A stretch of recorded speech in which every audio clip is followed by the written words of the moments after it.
वैवाहिक दंपत्ति आते हैं और कहते हैं डॉक्टर साहब मुझे एनल सेक्स करना रहता है, मेल का चॉइस रहता है लेकिन फीमेल तैयार नहीं होती। या फिर कुछ मेल का शिकायत रहता है जैसे अपना पेनिस पीछे के रास्ते में डालते हैं तो फीमेल को पेन होना स्टार्ट हो जाता है। तो ऐसा क्यों होता है? पीछे के रास्ते में जो इंटरकोर्स कर रहे हैं कैसे करना है, और पीछे का रास्ता इन्फेक्शन बहुत ही प्रोन एरिया होता है क्योंकि वहाँ पे मल के टुकड़े होते हैं जो कि ग्राम नेगेटिव बैक्टीरिया होते हैं। मोस्टली 6 टाइप से ग्राम नेगेटिव बैक्टीरिया होते हैं, वो एनारोबिक होते हैं, जिसकी वजह से आपके पेनिस के ऊपर के हिस्से में इन्फेक्शन हो सकता है, सेक्सुअल ट्रांसमिटेड डिसीज हो सकता है, और भी अनहाइजेनिक तरीके से आप सेक्स करेंगे तो आपको इन्फेक्शन होने का चांसेस बहुत ही ज़्यादा रहेगा।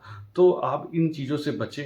आप चाहते हैं कि आप एकदम सही रहें, स्वस्थ रहें या फिर कोई बीमारी ना ग्रसित हो, तो सबसे पहले आप जो पीछे के रास्ते से सेक्स कर रहे हैं या फिर एनल एरिया पे सेक्स कर रहे हैं, तो एनल एरिया होता क्या है? एनल एरिया ऐसा ही होता है, थोड़ा-सा कंस्ट्रिक्ट होता है, स्पास्म होता है। क्यों होता है? क्योंकि एनल कैनाल के चारों तरफ इंटरनल स्फिंक्टर और एक्सटर्नल स्फिंक्टर 2 स्फिंक्टर्स होते हैं जो मलद्वार में टोन प्रदान करते हैं, कॉन्स्ट्रिक्शन प्रदान करते हैं या फिर मल रोकने की क्षमता भी प्रदान करते हैं।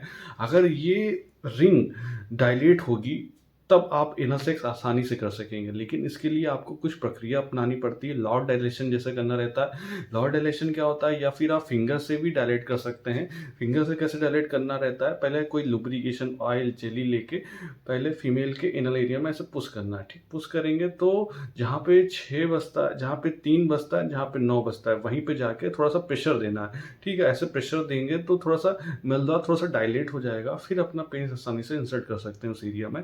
फीमेल को किसी प्रकार का कोई पेन नहीं होगा। ज़बरदस्ती मत करिएगा, 5-10 मिनट थोड़ा टाइम लगता है, लेकिन फिर कंफर्टेबल हो जाती है फीमेल अगर पेन नहीं हो रहा है तो। अगर मलद्वार की कोई बीमारी जैसे फिशर जैसी बीमारी, परिकर्तिका जैसी बीमारी, मलद्वार में ऐसे कट लग जाता है यहीं पे, तो उन बीमारियों में भी आप सेक्स करेंगे पीछे के रास्ते में तो भी बहुत पेन हो सकता है। साथ में पायल्स जैसी बीमारी या फिर फिस्टुला जैसी बीमारी में भी आप सेक्स करेंगे तब भी आपको समस्या का सामना करना पड़ सकता है, और वहाँ पे पस जैसी समस्या की वजह से आपके पेनिस के एरिया में इन्फेक्शन होने का खतरा बहुत ही चांसेस रहेगा। तो जब भी पीछे के रास्ते से करें, न्यू कंडोम यूज़ करें, और पीछे के रास्ते में पेनिस पेनिट्रेट करने से पहले लुब्रिकेशन यूज़ करें या फिर अच्छे से डायलेट कर लें, ठीक है? तब जाके होल्ड करके पेनिस पेनिट्रेट कर सकते हैं पीछे के रास्ते में। कर सकते हैं, कोई दिक्कत नहीं है, लेकिन तरीका जान लें। और सेंसेशन भी होता है पीछे के रास्ते सेक्स करने से, थोड़ा-सा अच्छा फ़ील भी होता है, जैसे वजाइना में होता है, लेकिन वजाइना की तुलना में 50% थोड़ा-सा कम होता है, लेकिन अच्छा फ़ील होता है। बहुत सारे गे पुरुष होते हैं, समलैंगिक होते हैं, ट्रांस जो सेक्सुअल होते हैं, या फिर को वो एनल सेक्स पसंद करते हैं, या फिर कुछ लोग की चॉइस ही होती है कि पीछे के रास्ते में करना। कुछ महिलाएँ जो आगे के रास्ते में सेक्स करती हैं, उनको पेन होता है, वाजिनिमस होस्ट की बीमारी, या फिर उनकी जो वजाइना की वॉल है वो टाइट ज़्यादा हो गई तो पीछे के रास्ते से सेक्स करना स्टार्ट करती हैं।